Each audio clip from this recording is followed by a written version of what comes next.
And we appreciate every one of you for being here. Enjoy tonight's event. This is the big reveal, but before we do that, I want to tell you a little story. Here's Joe. I'll make it short. Joe knows I can go on forever about stories. But a long time ago, in the deep dark forest, there was a fox. And the fox decided he wanted to do something for all of his fellow animals in the forest. So he decided he wanted to start a restaurant, a tavern, if you will. And he called it the Fox's Den. And so he enlisted the help of a squirrel, his friend. And they made these fantastic meals, kind of like what Joe does. Paired with the fine wine, used local fruits and vegetables. I mean, it was fantastic. And he plated them beautifully. I mean, Michelin star rated, like Joe. But no one came. And he was frustrated. So he told the squirrel, "What's going on?" He didn't know. He says, "Why don't you consult the smartest animal in the forest?" Well, that was the owl. And so the fox went to the owl and said, "What am I doing wrong? How can you help me?" And the owl said, "You need to invite the sparrow into your tavern." And the fox was like, "That sparrow, all that thing does is go around the forest and singing songs, and what is she going to do for me?" And the owl said, "Trust me." So the fox and the squirrel prepared this fantastic meal. And the sparrow came over and just consumed the meal and noticed the ambiance and really enjoyed the whole evening. And as soon as the sparrow was done, started singing a song. And went throughout the entire forest singing the song about the Fox's Den. Because the sparrow was a storyteller. And that's what Jade is. Aww. She's our sparrow. She's the storyteller. And when you read the articles, she wrote every one of them that's in the magazine, that you will all get copies before you leave today. And we've never heard that story about We have not, I've not heard No. Well, I was in the Navy. I could have told a couple others. I figured this would be a nice clean one. But she is our storyteller, and as a result of that, one of the things she did was created a cocktail specifically that you can only get in the whole world, at least today, at Scoundrel, and it's called the Storyteller Spritz. And that's being served back in the back corner. And you should try it. Where's David? David provided the gin from 6 and 20 gin, and I told David this, I'm not saying anything out of school, I'm not a gin drinker. And part of what's in the drink is, of course, David's gin, but also Prosecco, which I also don't drink. But when you combine them together with grapefruit juice and the elderflower liqueur that they have in there, it is a very refreshing drink. So if you haven't tried it, I encourage you to try it, and you should buy some gin from my buddy David. All right, so with that, I'm going to let Jade say a few words, now our storyteller, because DINE-Greenville is all about telling your story, whether it's the Patterson or at Scoundrel or a few people missing. Anyway, it doesn't matter what the story is. We want to tell that story about the culinary scene in the upstate area. And so that's what it's going to be about. And so in the next issue, we're going to be doing a story about outdoor dining. So if you have an outdoor dining area as part of your restaurant, let us know. We're going to include you in the next issue. We're also going to have, where's Daniel? Daniel is a representative from Duke's Mayo. Hopefully every one of you chefs use nothing but Duke's Mayo, because if you don't, I will not go there. So we're doing a feature article on Duke's Mayo because it's homegrown, and that's what we want to talk about. We want to make the stories about local people come alive and tell the background stories. Anybody from the Hughes family? I saw Phil Hughes here earlier. Did they all leave? Okay. He has some issues, but anyway, so there's an article in this issue about the Bridgeway Station. Okay? Multi-generational, that's what we want to talk about. Where's Thomas? Multi-generational, that's what we want to talk about. And we don't talk about people that were born and raised in the South, or at least came here, like I did, although I'm from the South originally, South Carolina.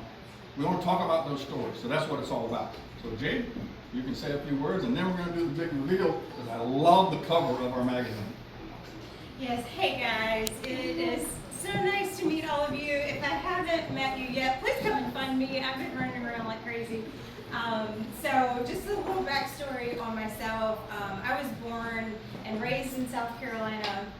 I went to university to study creative writing, and at the end of that, I was like, oh, what am I going to do with this? I just wasn't sure exactly where I wanted to go, so I went into culinary school. So the majority of my career has been in the culinary industry in some way or another. And then during COVID, that's when I really started writing again and fell in love with it. And we jokingly say that it was this perfect storm that brought us all back to the same town at the same time. For my family, it was figuratively. For them, it was a literal hurricane that blew down their house in Florida. So, but it was perfect timing because we all got back here to Greenville. We got to come back home. So we are super excited to be back. We're super excited to be here to support these small businesses and to promote you guys. But more than anything, we want to celebrate. We want to celebrate with you. Earlier we were talking about storytelling. So the backbone of DINE is we want to connect the community with small businesses, restaurants, coffee shops, the whole gamut, anything to do with culinary. We want to connect you guys with the community and connect the community with y'all. And we believe the best way to do that is through storytelling. So that is our goal, and that's what we're going to continue to do. And we are so thankful that you all came here to celebrate our debut issue. So thank you very, very much.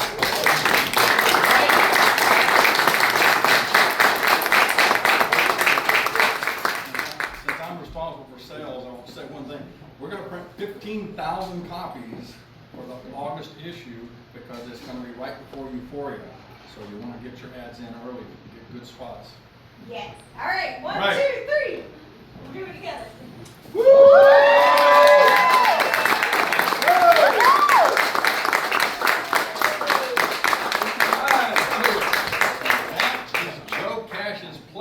Scoundrel right there. That's your duck. That's your duck dish, right? Yes. And we do have a special gift for the 3 people who are on the cover. First up, Joe. Yes.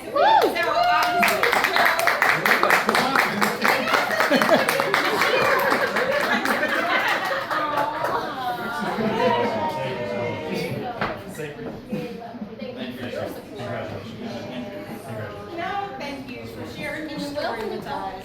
I don't like to talk in You're on TV twice today. I know, yeah. There's too many cameras today. Yeah, get a picture. Really quick. Hold the picture. There you go. That's awesome.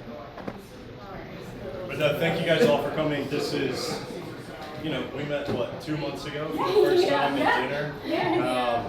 They wanted to come and see it and experience it and talk and, being able to share our story and then see it come to life on the page is really cool. So I'm excited to see everybody's story come alive in here, and thanks for coming and celebrating with us.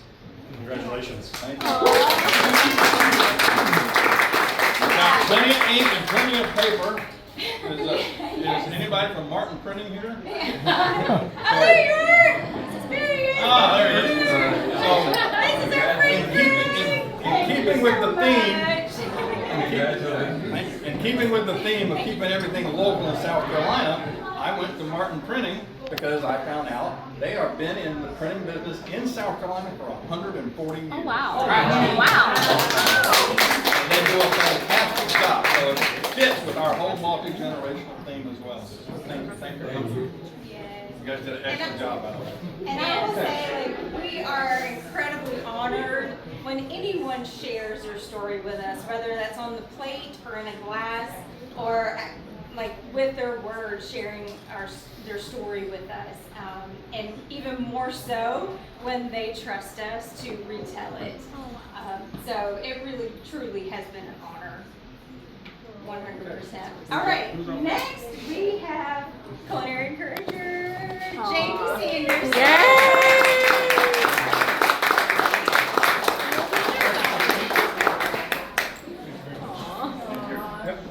For those that you don't know, and I don't know who in Greenville doesn't know, but Yes, who doesn't? he's in the, I'll put the classification because we classify different people as an influencer, social media influencer, and he does a fantastic job. Encourager. Well, you're an influencer who happens to be named culinary encourager, and there's a reason for that. I'll let him explain why. Yes. All right, welcome everybody. So let me start off with a sentence and see what it means to you, okay? The unsung heroes of the culinary community. It's powerful. Why? Because for the 12 years I've been doing this, I've been in those communities leaving beacons of light. Beacons of light for the chefs, the front of house, the back of house, even the dishwashers, because they all matter. I'm gonna take you back real quick to your childhood. You were a child and you went to a restaurant.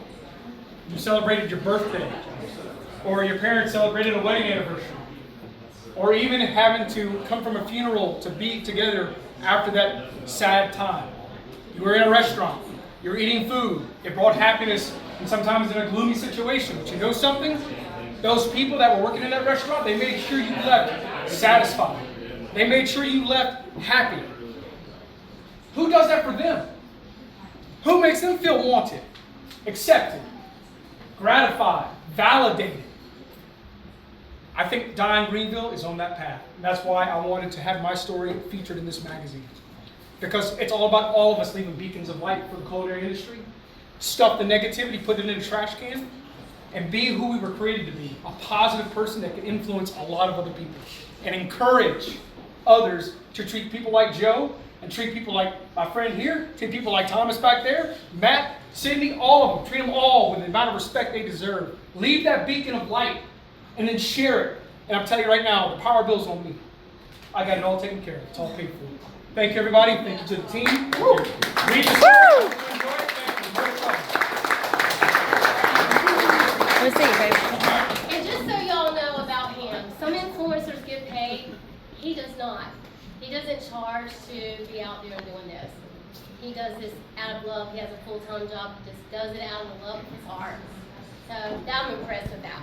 That's what I connected with. Next up, Patterson. Patterson from Hartness. Don't be shy. Good.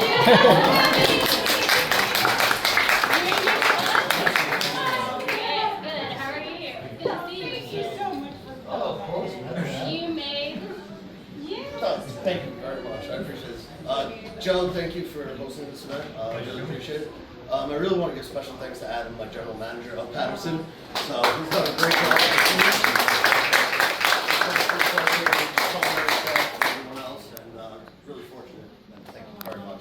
So I can't follow those speeches. So that's what I said.